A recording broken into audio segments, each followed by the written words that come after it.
ભગવતે વાસુદેવાય. ઓમ નમો ભગવતે વાસુદેવાય. ઓમ નમો ભગવતે વાસુદેવાય. ઓમ નમો ભગવતે વાસુદેવાય. ઓમ નમો ભગવતે વાસુદેવાય. ઓમ નમો ભગવતે વાસુદેવાય. હરે કૃષ્ણ. ડાંખરા પરિવાર દ્વારા આયોજિત આ સુંદર સત્સંગ કાર્યક્રમમાં ઉપસ્થિત સર્વ મહેમાનો, મહાનુભાવો, આદરણીય સજ્જનો, આપ સર્વનું હાર્દિક સ્વાગત છે. આજે વીરેનભાઈના ધર્મપત્ની જેના સીમંતો નયન સંસ્કાર ઉપલક્ષ્યમાં આ કાર્યક્રમમાં આપણે સૌ ઉપસ્થિત થયા છીએ. જો ભારત વર્ષની અંદર જે સનાતન ધર્મ છે, આ ધર્મની અંદર સૌથી સુંદર વ્યવસ્થા જે છે ને એ છે સંસ્કાર. અને આ સંસ્કારો દ્વારા આપણે ઈચ્છિત સમાજ અને ઈચ્છિત રાષ્ટ્રનું નિર્માણ કરી શકીએ. એના માટેની આ સુંદર વ્યવસ્થા છે.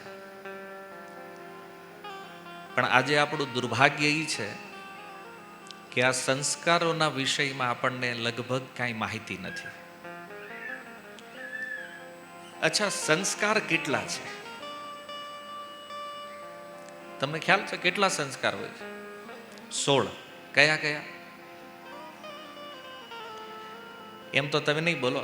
16 ના નામ કોને આવડે છે? ખાલી હાથ ઉપર કરો.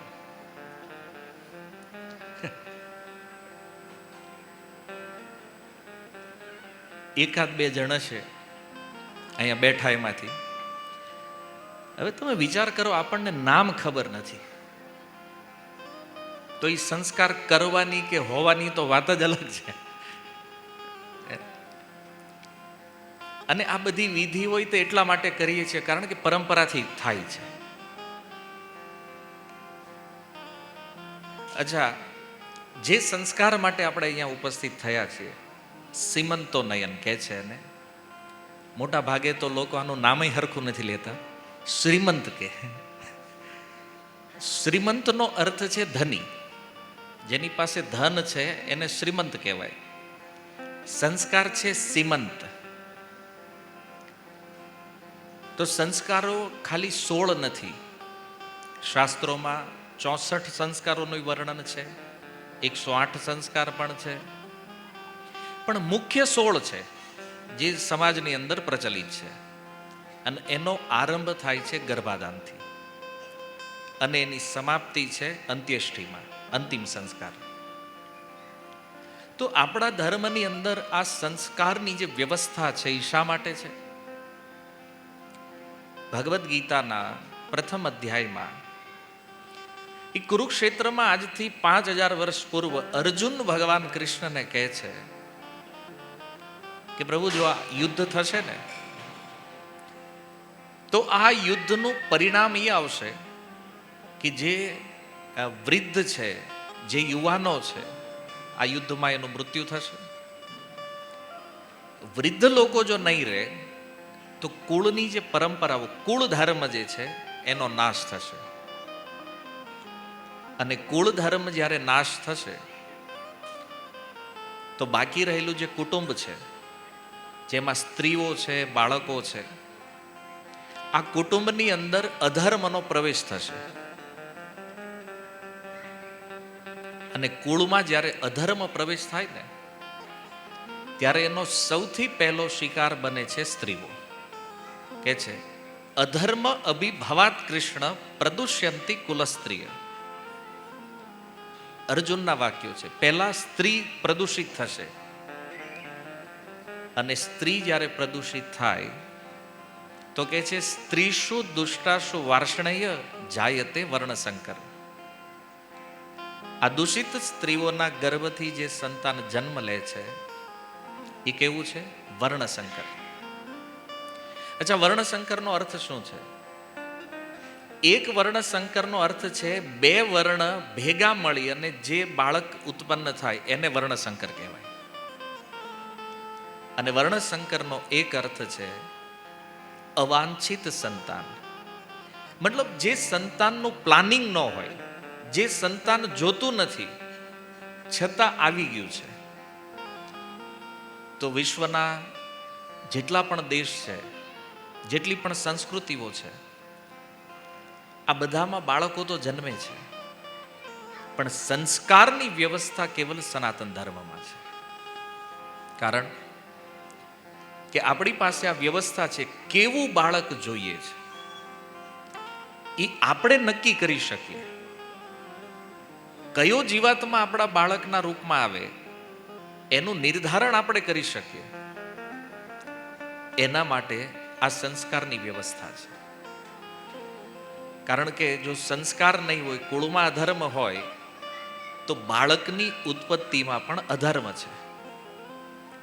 અને એ અધર્મથી જન્મેલું બાળક જે વર્ણશંકર સંતાન છે એ શું કરે છે? તો અર્જુન કહે છે લુપ્ત પિંડોદક ક્રિયા. પિતૃઓને પિંડદાન અને જળદાન આપવાની જે ક્રિયાઓ છે આને લોપ, આનો નાશ કરે છે. હવે આ બધા વિષયોમાં મૂળ વાત તો એ છે કે આજે પણ ઘણા લોકો આને માને છે, ઘણા લોકો નથી માનતા. ઘણા લોકો માને છે કે નહીં, આપણી પાસે એક વિજ્ઞાન છે, એક સાયન્સ, જેના દ્વારા વાંછિત સંતાનોને જન્માવી શકાય. અને ઘણા લોકો કહે છે આ બધી અંધશ્રદ્ધા છે. તો વાત એ છે કે સંસ્કાર છે શું? આજે કોઈ પૂછે સંસ્કાર એટલે શું છે, તો આપણા શાસ્ત્રોમાં એક શ્લોક છે કે જ્યારે કોઈ વ્યક્તિ જન્મે, જન્મના જાયતે શુદ્ર. જન્મથી બધા જ લોકો શુદ્ર છે. શુદ્ર માને અશુદ્ધ. શુદ્ર એટલે જાતિવાચક શબ્દ નથી. શુદ્ર કે છે અશુદ્ધ. અને સંસ્કારાત ભવે દ્વિજ. જ્યારે એના સંસ્કાર થાય ત્યારે એનું શુદ્ધિકરણ કરે, એને દ્વિજ બનાવવામાં આવે. દ્વિજનો અર્થ છે એનો પુનઃ જન્મ થાય છે ફરીથી. એક જન્મ તો માતાના ગર્ભથી છે, અને સંસ્કારો દ્વારા એનો બીજો જન્મ થાય છે. જેવી રીતે કોઈ છોડ, એને કેવું વૃક્ષ બનાવવું એ એને વાવવા વાળો વ્યક્તિ નક્કી કરે. એની કેવી રીતે માવજત કરવી તો એનું ફળ કેવું આવશે એ જેણે વાવ્યું છે, જેણે એનું પોષણ કર્યું છે, એ વ્યક્તિ ઉપર આધાર છે. એવી રીતે બાળક કેવું હોવું જોઈએ એ માતા પિતા ઉપર આધાર રાખે છે. આજે કોઈ પણ વ્યક્તિને તમે પૂછો કે તમે કેવું બાળક ચાહો છો, તો એ કહેશે અમે સંસ્કારી બાળક ચાહીએ છીએ, સારા સંતાનો હોવા જોઈએ. અચ્છા, કોઈ એવું કીધું કે આપણો દીકરો આતંકવાદી થાય? કોઈ માતા પિતાની ઈચ્છા આવી છે કે આખા ગામમાં બધા લોકો હારા સંતાનોની કામના કરે છે, પણ આપણે તો બહુ મોટો ગુંડો આવે ને એવો બાળક જોઈએ? આવી કોઈ કામના નથી કરતું. તો સારા સંતાન જોઈએ છે તો એના માટેની પ્રોસેસ પણ એવી હોવી જોઈએ. કારણ કે જેવું વાવશો એવું જ લણવાનું છે. જો સંતાનની ઉત્પત્તિના મૂળમાં ધર્મ છે તો બાળક એવું આવશે, અને જો સંતાનના મૂળમાં અધર્મ છે તો બાળક એવું આવશે. વિચાર ઈ કરવાનો છે કે બાળક વાંછિત છે કે અવાંછિત છે, મતલબ પ્લાનિંગથી જન્મ્યું છે કે બાય ચાન્સ આવી ગયું છે. બને ને, સંસ્કારોનું જ્ઞાન નથી તો મોટા ભાગે આજે જે બાળકો જન્મ લઈ રહ્યા છે, તમને સાંભળવામાં થોડું અઘરું લાગશે, પણ રિયાલિટી છે કે મોસ્ટલી વર્ણસંકર છે. કારણ કે ઉત્પત્તિ અધર્મથી થઈ રહી છે. તો આપણી પાસે એ ચાન્સ છે, એ અવસર છે કે આપણે આ સંસ્કારો દ્વારા આવા સારા સંતાનોને જન્મ આપીએ અને આવા જે સારા બાળકો છે એની સુરક્ષા પણ કરી શકાય. તો સૌથી પહેલો સંસ્કાર છે ગર્ભાધાન. જ્યારે ગર્ભાધાન સંસ્કાર કરવામાં આવે તો એ સમયે એક યજ્ઞ થાય. યજ્ઞની અંદર આહુતિ આપવામાં આવે અને એનું જે હવિષ્યાન્ન જે છે એ માતા અને પિતાને પ્રસાદના રૂપમાં આપવામાં આવે.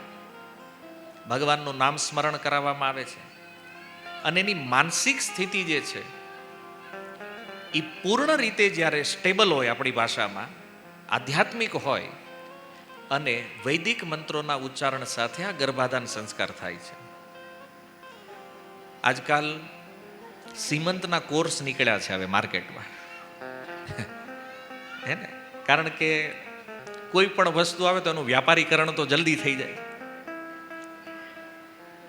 એક સીમંતનો કોર્સ કરે ને તો એમ થાય બાળક સારું આવશે, પણ ગર્ભાધાન ઉપર જો ફોકસ નથી તો સીમંત કાંઈ ન કરી શકે. વાત સમજાય? કારણ કે બીજ ક્યાં નખાય છે? ગર્ભાધાનમાં. તો મૂળ ઈ છે, એમાં ફોકસ નથી. પછી સીમંતમાં આપણે ગમે એટલું ધ્યાન રાખીએ તો એનો કોઈ અર્થ નથી. તો પહેલા એ સમજવાનું છે કે ગર્ભાધાન છે શું. તો આ એક વિધિ છે જેમાં વૈદિક મંત્રોના ઉચ્ચારણ સાથે પિતા દ્વારા માતાના ગર્ભમાં આધાન કરવામાં આવે છે એ જીવને, એટલે એનું નામ છે ગર્ભાધાન. હવે કોઈ જીવાત્મા જ્યારે ગર્ભમાં આવે 3 માસ થાય એટલે બીજા સંસ્કાર આવે જેનું નામ છે પુંસવન. આ સંસ્કાર તો મોટા ભાગે જોવામાં નથી આવતો, કદાચ નામ પણ નહીં સાંભળ્યું હોય ઘણાએ કે આવો કોઈ સંસ્કાર છે. દ્વિતીય આવે પુંસવન. એમાં પણ એક યજ્ઞની વિધિ છે અને યજ્ઞનું હવિષ્યાન્ન જે છે એ માતાને અને પિતાને આપવામાં આવે છે. ત્યાર પછી 7મા મહિને સીમંતોનયન સંસ્કાર છે, ત્રીજો. તો પુંસવન અને સીમંત આ બંને સંસ્કારો એટલા માટે કરવામાં આવે છે કે 3જા મહિને અને 7મા મહિનામાં ગર્ભ નાશ થવાની સંભાવના સૌથી વધારે હોય. તો એ ગર્ભની સુરક્ષા માટે આ સંસ્કાર છે, સીમંત અને પુંસવન. ગર્ભ સુરક્ષિત રહે એટલા માટે. તો બાળક ભગવત ભાવના વાળું જન્મે, બાળક સંસ્કારી જન્મે, સારું જન્મે અને જે પોતાના વર્ણ, આશ્રમ, કુળની જે પરંપરાઓ છે એને ફોલો કરી શકે એવું સંતાન આવે, આવી કામનાઓ પ્રાય માતા પિતાને હોય. તો એના માટે ગર્ભાધાનથી લઈ અને બાળકનો જન્મ થયા પછી પણ સંસ્કારોની આ પરંપરા ચાલતી રહે છે. તો મોટા ભાગે બાળક જ્યારે ગર્ભમાં હોય તો માતાએ શું કરવું જોઈએ? બાળક સારું આવે એના માટે. તમે એક વાત વિચાર કરજો, જે સ્થિતિમાં, જે વાતાવરણમાં માતા રહેશે એનો પ્રભાવ એ બાળક ઉપર આવશે. અને આમાં કોઈ સંદેહ નથી. હું તમને થોડા પ્રમાણે આપીશ, એનાથી તમે સમજશો કે આ વાત તો સત્ય છે. બાળક ગર્ભમાં હોય અને ત્યાં પણ એ શીખી શકે છે, ત્યાં પણ એનું લર્નિંગ ચાલતું હોય છે. તો એ અવસ્થામાં માતાનું કર્તવ્ય એ છે કે એણે પૂર્ણ ધ્યાન રાખવું જોઈએ. નહીતર પછી આખું કુટુંબ પૂછે.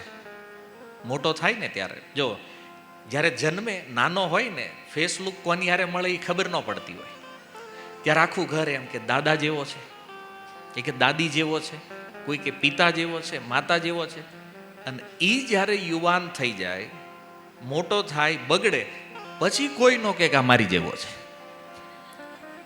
હે, નાનો હોય તો એ બધા કહેતો આ મારી જેવો છે. ભાઈ મોટા થયા પછી કોઈ હાથમાં લેતું નથી. પછી આખું ઘર પૂછે આ કોની જેવો થયો? તો હવે જીતભાઈ મૂળમાં જવું પડે હે ને, આ જાણવા માટે કોની જેવો છે.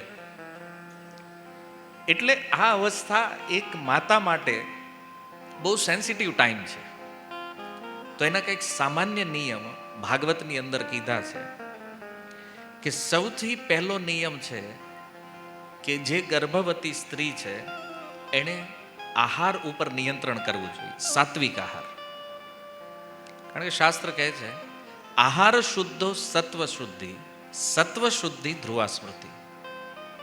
જો આહાર સાત્વિક હશે તો બુદ્ધિ પણ સાત્વિક બને. અને આહાર જો રાજસી છે તો બુદ્ધિનું સ્તર રાજસી હશે. આહાર જો તામસી છે તો એનો સ્વભાવ, એની બુદ્ધિનું સ્તર પણ તામસી થશે. એનો મતલબ કે કમસે કમ આ 9 મહિના એણે પાણીપુરી, પીઝા, પાસ્તા, ઢોસા આ બધું ત્યાગ કરવું જોઈએ. નહીતર આની અસર તો આવશે બાળક ઉપર. બીજું, બહુ જે ભીડભાડ વાળી જગ્યાઓ હોય, જ્યાં કોઈની ચર્ચાઓ થતી હોય, નિંદા થતી હોય, આવા સ્થાનોમાં ન બેસવું જોઈએ. કારણ કે એ માતા જે કાંઈ સાંભળે છે, આંખોથી જે કાંઈ જોવે છે, આ સીધું બાળકના મન ઉપર છપાય. જે દર્શન કર્યું, જે જોયું છે. તો ખાસ કરીને એવા સ્થાનમાં ન જવું જોઈએ જ્યાં પંચાયત હાલતી હોય, અથવા એવા ઘરમાંય નહીં કે જ્યાં બહુ પંચાયત થતી હોય. કેમ? નકર ભાઈ બાળક એવું જ આવશે, એ સ્વભાવ એમાં આવશે. ત્રીજો વિષય છે સ્વચ્છતા.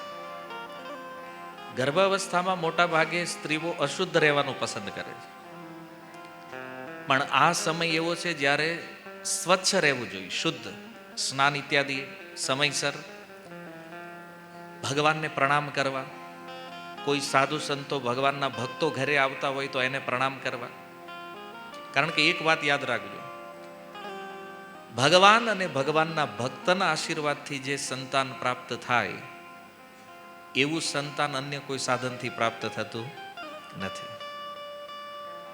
તો એ પ્રયાસ કરવો જોઈએ કે મોસ્ટલી ભગવાનને પ્રણામ કરીએ. પ્રતિદિન જેટલી વાર દિવસમાં અવસર મળે એટલી વાર ભગવાનના ભક્તો હોય એને પ્રણામ કરો. ગીતા, ભાગવત, રામાયણ, મહાભારત આ 4 મુખ્ય ગ્રંથ છે સનાતન ધર્મમાં. તો 9 મહિના બહુ લાંબો ટાઈમ છે. તો કમસે કમ આ 4 ગ્રંથોનું એક વાર અધ્યયન થઈ જવું જોઈએ. ભલે કાંઈ સમજાય કે ન સમજાય, વાંચો. વાંચતા વાંચતા કંટાળો આવે તો સાંભળો, અને સાંભળતા સાંભળતા કંટાળો આવે તો ભગવાનનું નામ જપો. સૌથી ઉત્તમ કાર્ય આ છે. તમે જોજો, બાળકની જન્મજાત રુચિ ભગવાનમાં રહેશે, અને આ રાખવી જરૂરી છે. કારણ કે આજકાલ પરિવારોમાં સૌથી મોટો પ્રશ્ન જે છે ને એ બાળકોને લઈને છે કે આ બાળકો યુવાન થયા છે, હવે આ શું કરશે. આનો ડર હરેક માતા પિતાને છે. પણ મૂળમાં જો ધર્મ હોય ને તો તમારો દીકરો દુનિયાના ગમે એ કન્ટ્રીમાં બેઠો હોય, તમને આ ચિંતા ન હોય. જેને ધર્મથી કોઈ નિસ્બત નથી એને ચિંતા રે, કહું ન્યા જઈને લેણું ન કરીને આવે થારું. કેટલાય અહીંથી ભરવા પડ્યા છે. તમારી પાસે મારી કરતા વધારે દાખલા છે. ઘણીવાર લોકો પૂછે કે ભાઈ આનું કારણ શું છે, ધર્મની જરૂર શું છે જીવનમાં. ધર્મની જરૂર એ છે, જેવી રીતે કોઈ વૃક્ષનું મૂળ જે છે એ જમીન હારે જોડાયેલું હોય ને, તો ગમે એવું વાવાઝોડું આવે, વરસાદ આવે, આ વૃક્ષને કોઈ હલાવી ન શકે. અને જેના મૂળ જમીનને છોડી દે છે, અથવા જેની પકડ જમીન સાથે નથી, આ વૃક્ષને પડતા વાર લાગતી નથી. એમ જેની જડ ધર્મ સાથે જોડાયેલી છે, આને વિશ્વમાં કોઈ પરિસ્થિતિ ક્યારેય ડગાવી શકે નહીં. પણ જેના મૂળમાં ધર્મ નથી ને, એને રસ્તો ચેન્જ કરવામાં બહુ વાર લાગતી નથી. એટલે આનો સૌથી શ્રેષ્ઠ પ્રભાવ છે, જો આ ગ્રંથોનું અધ્યયન થાય તો આનો પ્રભાવ તો બાળક ઉપર નિશ્ચિત આવશે, એમાં કોઈ સંદેહ નથી. આનું ઉદાહરણ શ્રીમદ ભાગવત છે. હિરણ્યકશિપુનો જે પુત્ર છે પ્રહલાદ, તો એ પ્રહલાદ જ્યારે ગુરુકુળની અંદર પોતાના બાળ મિત્રોને શિક્ષા આપે છે, તો એના મિત્રોએ પૂછ્યું કે અમે ક્યારેય નથી જોયું કે તું અહીંથી ક્યારેય બહાર ગયો હોય, અથવા બહારથી કોઈ એવા વ્યક્તિ આવે જે તને આ બધું શીખવાડે એવું, તો તારી અંદર આ ભક્તિ આવી ક્યાંથી? આ પ્રશ્ન જ્યારે થયો તો એનો ઉત્તર પ્રહલાદ મહારાજ કહે છે કે મારા પિતા જ્યારે તપસ્યા કરવા ગયા ને, એ સમયે દેવતાઓએ આક્રમણ કર્યું અમારા રાજ્ય ઉપર. હું જ્યારે મારી માતાના ગર્ભમાં હતો અને ઇન્દ્ર અમને બંદી બનાવીને લઈ જઈ રહ્યા છે, એ સમયે રસ્તામાં નારદજી મળ્યા. નારદ મુનિએ કીધું, ઇન્દ્ર આને તું ક્યાં લઈને જા છે? બોલે આના ગર્ભમાં અસુર છે, હિરણ્યકશિપુનો અંશ છે. એક અસુરનો આટલો મોટો ત્રાસ છે, આ બીજો અસુર બનશે, તો આને મારી નાખીએ પહેલા. ત્યારે નારદ મુનિ કહે છે કે ઇન્દ્ર, આના ગર્ભમાં મહાભાગવત વ્યક્તિ છે, ભગવાનનો ભક્ત છે. તો ઇન્દ્રદેવ એની પરિક્રમા કરે છે માતા કયાદુની, એને છોડીને ત્યાંથી વયા ગયા. આ કયાદુને નારદજી પોતાના આશ્રમ ઉપર લઈને આવ્યા અને નિત્ય ભગવાનની કથા સંભળાવે છે. નારદજીથી જે જ્ઞાન ગર્ભમાં પ્રાપ્ત કર્યું છે પ્રહલાદ મહારાજે, એ જ્ઞાન એ ગુરુકુળની અંદર એના બાળ મિત્રોને કહે છે, આ બધું હું ક્યાં શીખ્યો છું? માતાના ગર્ભથી શીખીને આવ્યો છું. કારણ કે હિરણ્યકશિપુના રાજમાં તો એવી કોઈ વ્યવસ્થા જ નહોતી કે કોઈ ભગવાન વિષ્ણુનું નામય લઈએ કે. તો પ્રહલાદ મહારાજ કહે છે આ ગર્ભનો પ્રભાવ છે. અને બીજી એક મહત્વપૂર્ણ વાત એણે એ કરી, કથા સાંભળી કોણે? માતાએ સાંભળી છે ને. પ્રહલાદ મહારાજ તો ગર્ભમાં હતા, કથા માતા સાંભળી રહી છે, અને ગ્રહણ કોણ કરે છે? બાળક. પ્રહલાદે ગ્રહણ કર્યું. આશ્ચર્ય એ છે કે એ આશ્રમથી જ્યારે કયાદુ પોતાના મહેલે આવ્યા, પ્રહલાદ મહારાજનો જન્મ થયો અને કયાદુ ભૂલી ગયા. જે જ્ઞાન નારદજીથી મળ્યું હતું ને એને ભૂલાઈ ગયું. પ્રહલાદ મહારાજને યાદ છે. ગર્ભ અવસ્થાનું આ ફળ છે. જો આપણે વિચારીએ કે આજે તે આ જ પરંપરા ચાલી રહી છે. હું ઘણા પરિવારોમાં જોઉં છું કે મોટા ભાગે ગર્ભ અવસ્થાના સમયે સ્ત્રીઓ આ ગ્રંથો વાંચે છે. ગીતા, ભાગવત, રામાયણ, મહાભારત. મહાભારતમાં થોડો ડાઉટ રહે છે કારણ કે કોઈકે આવું ફેલાવ્યું છે કે ભાઈ મહાભારત મજાય નહીં. કેમ? તો કે ઘરે થાય. તો આજે નથી વાંચતા એને ઘરે નથી થતું. તો લેફ્ટિસ્ટો દ્વારા આ બધું ફેલાવ્યું છે કે મહાભારત ન વચાય. એવું નથી. પણ પ્રહલાદ મહારાજ વાળી પરંપરા આજે ચાલુ છે કે બાળક એ જ્ઞાનને ગ્રહણ કરી લે છે, પણ માતાઓ ભૂલી જાય છે. જેવા 9 મહિના પૂરા થયા, બાળકનો જન્મ થયો, પછી કોણ ગીતા ખોલે, કોણ ભાગવત જોવે છે? પૂરું કરી દો છો કે નહીં પછી? તો મારો પ્રશ્ન એ છે કે જો તમને એટલો વિશ્વાસ છે કે આ ગ્રંથોનું અધ્યયન કર્યા પછી બાળકની ચેતનામાં આપણે ફેરફાર કરી શકીએ, તો આ ગ્રંથોને તમે કન્ટિન્યુ વાંચો તો આપણી ચેતનામાં ફેરફાર થાય કે નહીં? આપણી કોન્શિયસનેસ બદલે કે નહીં? પણ આપણે એ કરતા. પ્રહલાદ મહારાજના ટાઈમથી આ ચાલુ થયું, હજી આમાં કઈ સુધારો થયો નથી. વાંચો, એ ખાલી બાળક માટે જરૂરી છે એવું નથી, આપણા માટે પણ આ એટલું જ જરૂરી છે. તો આ દિવ્ય ગ્રંથોનું અધ્યયન, ભગવાનનું નામ સંકીર્તન બાળકની ચેતનાને દિવ્ય બનાવે છે. આગળ ઉપર ઈ જે સ્ત્રીઓ છે એમણે ક્યાં રહેવું, કેવા સ્થાનમાં, એ સૌથી વધારે મહત્વપૂર્ણ છે. આપણે ત્યાં પરંપરા એ છે કે સીમંત પછી જે માતા છે, જે સ્ત્રી છે, એ પોતાના પિતાના ઘરે જાય. તો આ શાસ્ત્ર પરંપરા નથી. તમે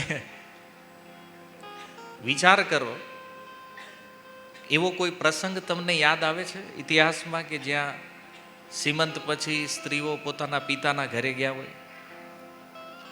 આ ક્યાંથી ચાલુ થયું એ તો મને નથી ખબર, એનું સંશોધન હાલે છે હજી. કારણ કે જે સ્થાનમાં રહેશે ને એનો પ્રભાવ રહેશે. અને આનું એક ઉત્તમ ઉદાહરણ જે છે રામાયણની અંદર ઉત્તરકાંડ.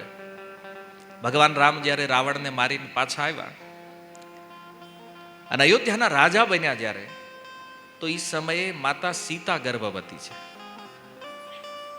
અને ત્યારે અયોધ્યામાં એક ઘટના એવી બની, એક ધોબી એણે વાત કરી એની પત્ની ક્યાંક ગઈ હશે બહાર ને એક રાત્રિ ક્યાંક બહાર રહીને આવી હશે.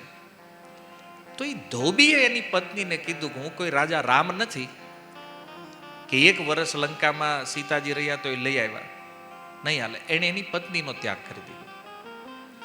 ભગવાનના ગુપ્તચરે આ વાત સાંભળી, આવી અને ભગવાન રામને કીધું, પ્રભુ આવી ચર્ચા એક ધોબીના મુખે સાંભળવામાં આવી છે.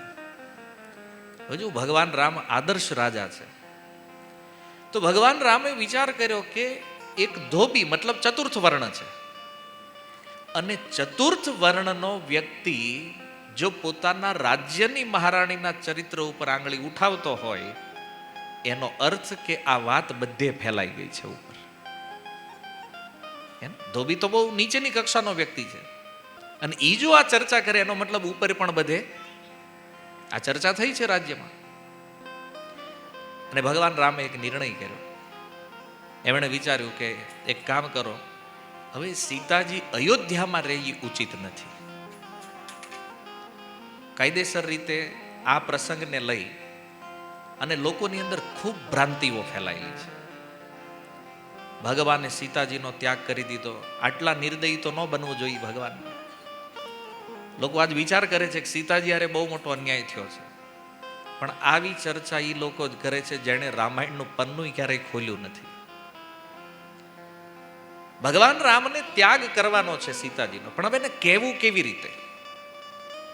તો એણે લક્ષ્મણજીની પસંદગી કરી. લક્ષ્મણજીને કીધું કે એક કામ હું તને સોંપું છું, નહીં તારી સિવાય કોઈ કરી શકે એમ નથી. લક્ષ્મણજીએ કીધું, બોલો પ્રભુ. એણે કીધું, સીતાજીને વાલ્મીકીજીના આશ્રમે મૂકીને આવવાનું છે, અને મેં એનો ત્યાગ કર્યો છે. પણ એને કહેવાનું જ ક્યારે? જ્યારે વાલ્મીકીજીનો આશ્રમ નજીક આવે ત્યારે. તું એને ઋષિઓને આશ્રમનું દર્શનના બહાને લઈ જા, અને જ્યારે વાલ્મીકીજીના આશ્રમે પહોંચવા આવે ને ત્યારે એને કહેજે કે એનો ત્યાગ કર્યો છે, અને પછી વાલ્મીકીજીના આશ્રમે રહેશે. તો લક્ષ્મણજીના માટે તો ધરતી હટી ગઈ નીચેથી. કેવી રીતે કહેવું કે ભાઈ પ્રભુએ ત્યાગ કર્યો છે તમારો? એ ગર્ભ અવસ્થામાં થોડી વાર તો લક્ષ્મણજીને થયું કે હું પ્રાણ ત્યાગ કરી દઉં, પણ ભગવાનની આજ્ઞા છે. તો સીતાજીને લઈને જ્યારે અલગ અલગ આશ્રમોનું દર્શન કરાવ્યું આખો દિવસ, સંધ્યાનો સમય વાલ્મીકીજીના આશ્રમ નિકટ જ્યારે પહોંચ્યા, અને એ સમયે લક્ષ્મણજી કહે છે રડતા રડતા કે માતા, પ્રભુએ તમારો ત્યાગ કરી દીધો છે. હવે આ સમાચાર સીતાજી માટે કેવા હશે એ તમે કલ્પના કરી શકો. પણ લક્ષ્મણજીએ જ્યારે આ વાત કરી, એ સમયે માતા સીતાએ, પછી સંવાદ ઘણો લાંબો છે, પણ એક જે મહત્વપૂર્ણ ચર્ચા આમાં જે થઈ,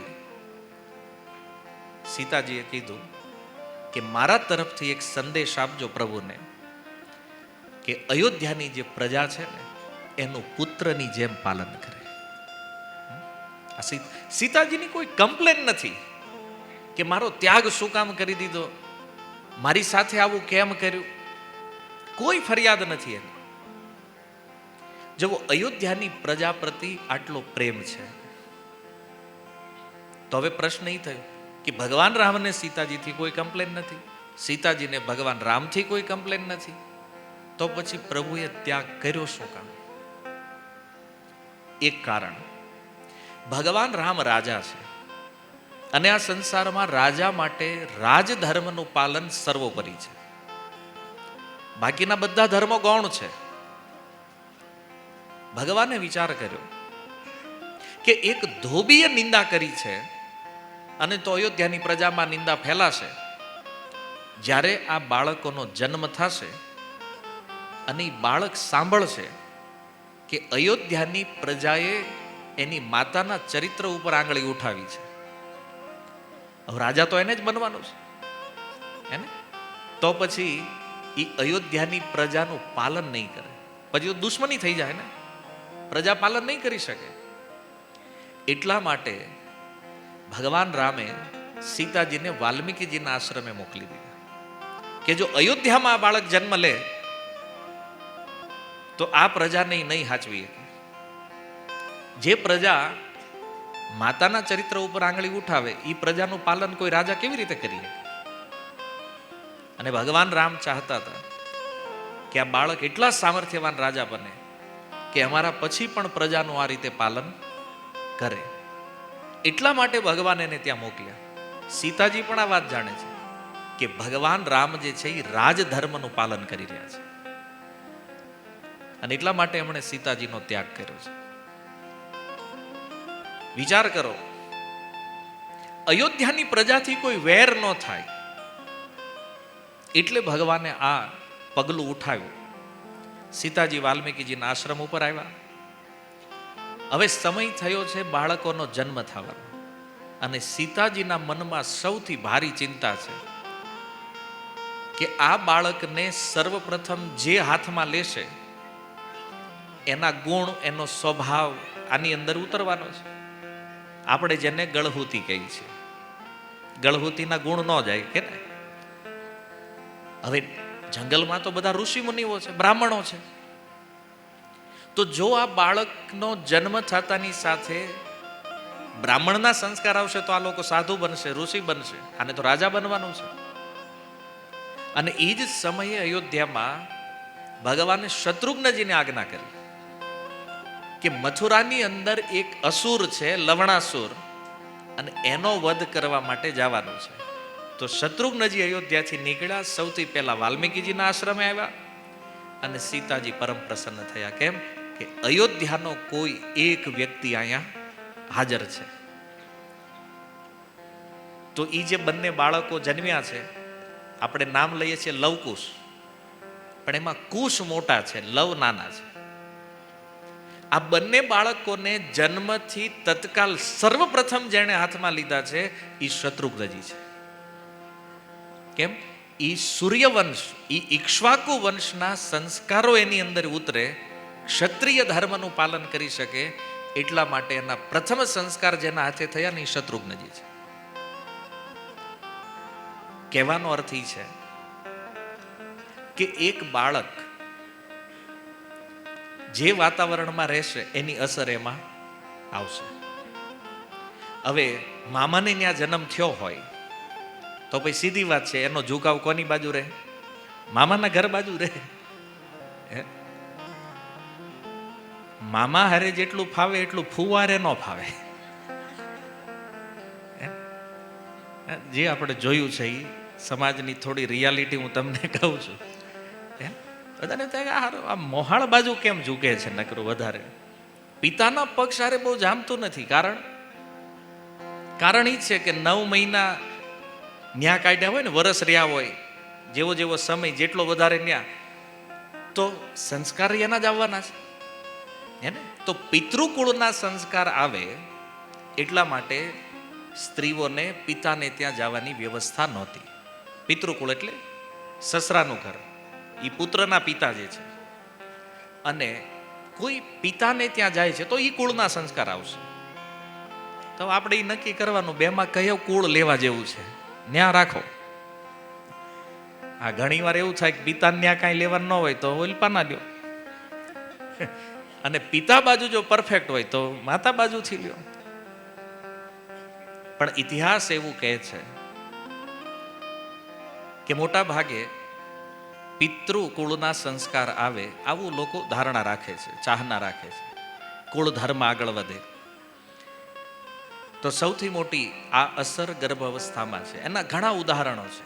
મહાભારતમાં જોવો, અભિમન્યુ મહાભારતના ચક્રવ્યૂહના 6 વ્યૂહની રચના એણે ગર્ભમાં શીખી છે. સુભદ્રાજીના ગર્ભમાં જ્યારે અભિમન્યુ હતા ને, આ જ્ઞાન એને ત્યારે મળ્યું છે. અને આ જ વસ્તુ આજે પણ બને છે. આજે ઘણા લોકો કે જો અમારો છોકરો એટલો હોશિયાર ને, હાવ નાનો એવો, કોઈ નથી શીખવાડ્યું તોય મોબાઈલ હાંકે છે. ના ના, 9 મહિનાની ટ્રેનિંગ છે ભાઈ આને.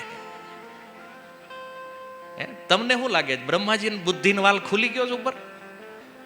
વાલ લીક થઈ ગયો છે કે અત્યારે જેટલા જન્મ એ બધા બુદ્ધિશાળી જ આવે છે? એવું નથી. આ ટેકનોલોજીના યુગમાં જે બાળકો આવી રહ્યા છે ને, જે વાતાવરણમાં એ જન્મી રહ્યા છે, આસપાસ મોબાઈલનું તાંડવ છે. અને એટલા માટે એ ઇનબિલ્ટ મોબાઈલ શીખીને જ આવે છે બહાર. સમજ્યા? કારણ કે 9 મહિના માતાએ આવ્યું હોય તો એને ફાવી જ જાય કે આ જ આંગળીથી આમ કરવાનું. આ કોઈ શીખવાડતું નથી, આનો કોઈ સંસ્કાર નથી. વાત સમજે? ઉપરથી પ્રકૃતિમાં વ્યવસ્થા તો હરખી જ છે, પણ એ જે વાતાવરણની અનુભૂતિ બાળક કરે છે, એ સંસ્કારોને એ રિવીલ કરવાનો છે. એમાં કોઈ સંશય નથી. અને યાદ કરો, બાળકોમાં જો આવા કોઈ લક્ષણ દેખાઈ રહ્યા છે તો એ માતાઓ યાદ કરો કે ગર્ભાવસ્થા દરમિયાન આપણે શું શું કર્યું છે, એનું તમને એમાં દેખાશે. તો એવું નથી કે હજારો વર્ષો પહેલાની આ ઘટના આપણે સાંભળીએ છીએ, રામાયણની, મહાભારતની. આજે પણ બાળકોની સ્થિતિ પરિસ્થિતિમાં આ જ વસ્તુ છે. એટલા માટે જેટલું આપણે વાતાવરણ સારું આપશું, બાળક એટલું સારું થશે.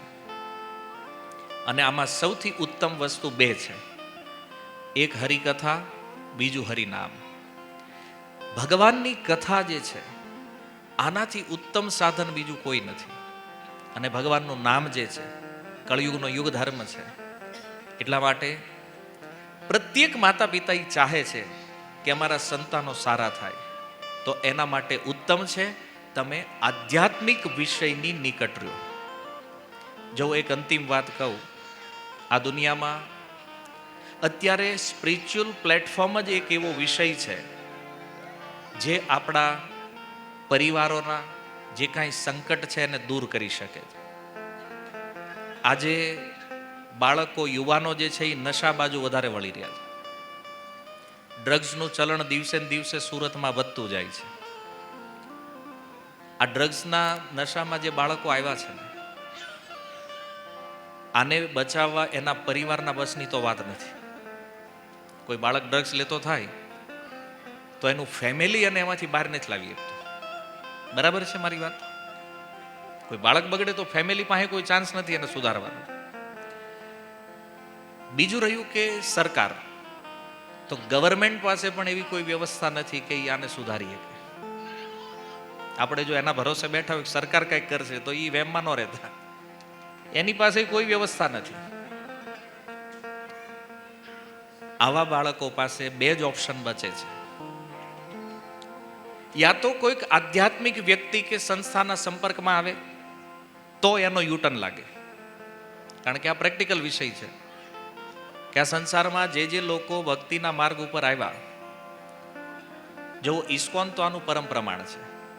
વિદેશની અંદર 24 કલાક જે નશામાં રહેતા હતા, 24 કલાક જે માંસાહાર કરતા હતા, જે વ્યભિચારમાં લાગેલા હતા, આવા લોકોના જીવન પણ પરિવર્તન થયા છે. 1-2 ની નહીં, લાખોની સંખ્યામાં. આ પરમ પ્રમાણ છે કે કોઈ વ્યક્તિની ચેતના અધ્યાત્મ જ બદલી શકે. અને ભારતની અંદર પણ આજે અમારી સાથે એવા ઘણા યુવાનો છે, નશામાં હતા પણ આ કૃષ્ણ ભાવનામૃતના સંપર્કમાં આવ્યા, આજે જીવન સ્થિર છે. ઘણા યુવાનો છે જેને આ માર્ગ જો ન મળે તો એની પાસે બીજો રસ્તો છે, સ્યુસાઇડ કરે, આત્મહત્યા કરે. આ 2 સિવાય બીજો કોઈ માર્ગ નથી. અને આજે બધા વાલીઓની ચિંતા આ છે, મોટા ભાગે બાળક શું કરશે ફ્યુચરમાં. એટલા માટે એક ઉપાય તો એ છે કે આપણે એને મૂળમાં, બીજમાંથી ફરક કરીએ કે જો સંસ્કારો દ્વારા એની જે કોન્શિયસનેસ, ચેતના જે છે એને બદલાવી શકાય.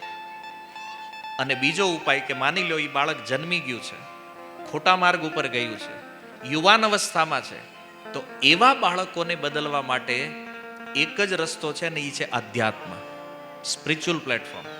જો એ આધ્યાત્મિક વિષયના સંપર્કમાં આવશે તો ભલે યુવાન થયો હોય છતાં પણ એની ચેતનામાં પરિવર્તન કરી શકાય. તો કોઈ વ્યક્તિને બદલાવવાની જો ઈચ્છા હોય તો એની ચેતના, એની કોન્શિયસનેસ બદલો એટલે વ્યક્તિ બદલાય. અને આ કાર્ય આપણું શાસ્ત્ર, આપણો ધર્મ કરે છે. તો જો આપણી હરેક ક્રિયા જે છે ને જીવનમાં, એમાં ધર્મ છે. આ સનાતન ધર્મ છે. જ્યારે હરેક ક્રિયાનું કેન્દ્ર બિંદુ ધર્મ હોય ત્યારે પ્રત્યેક કર્મ જે છે એ દિવ્ય થાય, પ્રત્યેક કર્મ સારું થાય. જો કર્મનું કેન્દ્ર બિંદુ ધર્મ નથી તો એ કર્મ થયા પછી પણ ઉત્પાદ થાય છે. એટલા માટે આપણે ત્યાં આ સંસ્કારોની વ્યવસ્થા છે. જો વાતો તો ઘણી બધી છે પણ સમયની મર્યાદા છે આપણી પાસે. પણ ઇન શોર્ટમાં તમે સમજ્યા હશો કે આ સંસ્કારો આ જીવનમાં કેટલા જરૂરી છે. જો આપણે બાળપણથી ધ્યાન રાખશું તો ભવિષ્ય ઉજ્જવળ બનાવશું આ પેઢી. અને જો આપણે જ આમાં બેદરકારી રાખશું, એક ફિલોસોફર કહે છે કે માતા પિતા બનવાનો અર્થ એ નથી કે એને ખાલી જન્મ આપી દેવો. બાળકને જન્મ આપી દેવાથી કોઈ માતા પિતાની ફરજ પૂરી નથી કરતા, પણ એ બાળકનો ઉછેર, એ બાળકનું વ્યક્તિત્વ, એનો સ્વભાવ, એનો સદાચાર કેવો છે એ પણ માતા પિતાની જવાબદારી છે. અને માતા પિતામાં પણ ખાસ કરીને માતાની, એક બાળકની 90% જવાબદારી મા ઉપર હોય. કારણ કે સૌથી વધારે ટાઈમ એ માતા હારે કાઢે. પિતા તો સવારે વ્યા જાય, સાંજે આવે. તો પિતાનો રોલ 10% છે, પણ છે એનોય તે, પણ માતાનો રોલ 90% છે. તો જે આપણે વાવશું એ જ આપણે લણવાનું છે. પછી આપણે કોઈને પ્રશ્ન ન કરવો જોઈએ કે આ કેમ આવો થયો. તો એ આપણા જ સંસ્કાર, આપણી જ પરવરિશનું પરિણામ છે. તો બીજા ઉપર આપણે દોષ નહીં આપીએ કે, કારણ કે એનું મૂળ આપણે છીએ. તો મૂળમાં જો સુધાર થશે તો બીજમાં પણ સુધાર થશે, અને જો બીજમાં સુધાર થશે તો ફળમાં પણ સુધાર થશે. તો એટલા માટે આપણા ધર્મમાં આ સંસ્કારમૂલક વ્યવસ્થાઓ છે. અને વિશેષ ધન્યવાદ ડાખરા પરિવારને કે આ સીમંત પ્રસંગ નિમિત્તે આ સત્સંગનું આયોજન કર્યું તમે. હું એટલે ધન્યવાદ આપું છું, તમને ખુશ કરવા માટે નહીં, પણ આવા કાર્યક્રમોથી સમાજમાં ધીરે ધીરે જાગૃતિ આવશે, પરિવર્તન આવશે. આજ તમારો કાર્યક્રમ જો કોઈ જોવે તો એને ઈચ્છા થાય કે નહીં આપણે આવું કરશું. પહેલા સીમંતમાં બધું નહોતું, હવે સીમંતના પ્રોગ્રામમાં સત્સંગ થવા માંડ્યા. તો એક વાત તો આનાથી સમજાય છે કે હવે લોકો ધીરે ધીરે આધ્યાત્મિક પ્રવૃત્તિઓ બાજુ વળી રહ્યા છે, અને આ એક સારો સંકેત છે. એટલા માટે આવા પરિવારોને પણ ધન્યવાદ છે જે લોકો આ પ્રકારનું પહેલું પગલું માંડી રહ્યા છે, જે બીજા લોકો માટે ઉદાહરણરૂપ છે. જો આમાંથી ઘણી વાતો આપણને જાણવા મળી હોય, ક્યારેક કોઈનું જીવન કેવી રીતે પરિવર્તન થઈ જાય તો એ આપણે તો જાણતા નથી, પણ એનું ફળ જ્યારે આવે ને એ આપણને મળે અને એ કે અમે આ સત્સંગમાં સાંભળ્યું હતું ને પછી અમે આ કર્યું તો અમને આટલો ફાયદો થયો, ત્યારે આપણને એવું લાગે કે આપણો આ કાર્યક્રમ જે છે એ સફળ થયો છે. તો ભગવાન રાધા દામોદરને પ્રાર્થના કરીએ કે આ ડાખરા પરિવારમાં આવવાવાળું જે સંતાન છે એ પણ સંસ્કારી, ભગવદ ભક્તિમય અને ખૂબ ઉમદા વિચારોવાળું વ્યક્તિત્વ બને. અને આવા સુંદર પરિવારમાં કોઈ સુંદર જીવાત્મા જન્મ લેશે એમાં કોઈ સંદેહ નથી. તો ભગવાનના નામ સંકીર્તન સાથે આપણે એમનું સ્વાગત કરવું છે. તો થોડી વાર માટે આપણે બધા ભગવાનનું નામ સંકીર્તન કરશું, કારણ કે આનંદ છે ને, બાળકના આવવાનો આનંદ છે આપણને. તો એ આવે એની પૂર્વ તૈયારી આપણે સંકીર્તન 15 મિનિટ બધાએ કીર્તન કરવાનું છે ઊભા થઈને, બરાબર? કોઈ સંકોચ શરમ રાખ્યા વગર, કારણ કે હવે આમાં એમ થાય પાછું કે હવે આપણે કેમ ઊભા થવું. આ બધા જે વિચારો હોય ને કે ભાઈ બાજુવાળા ઓળખીતા છે ને આ હું વિચાર છે ને એ બધું ભૂલી જાઓ. હું તમને એક ખાલી સમજાવવા માટે એક વાત કહું કે લોકો પાપ કરે એમાં શરમાય નથી, શરમાતા. તો ભગવાનનું નામ લેવામાં આપણને શરમ હું કામ આવી ગઈ? પાપ કરવામાં જો કોઈ શરમ, ખુલ્લે આમ લોકો પાપ કરી રહ્યા, તો ભગવાન નામ લેવામાં આપણને કોઈ સંકોચ હોવો જોઈએ નહીં. તો આ સંકીર્તન એ બાળક માટે સૌથી સુંદર ગિફ્ટ છે આપણા તરફથી. કારણ કે આનાથી સારું ગિફ્ટ એના જીવનમાં બીજું કોઈ નહીં હોય. તો એ આપણે એને આપવું છે. ઓકે, હરે કૃષ્ણ કૃષ્ણ કૃષ્ણ હરે હરે, હરે રામ રામ રામ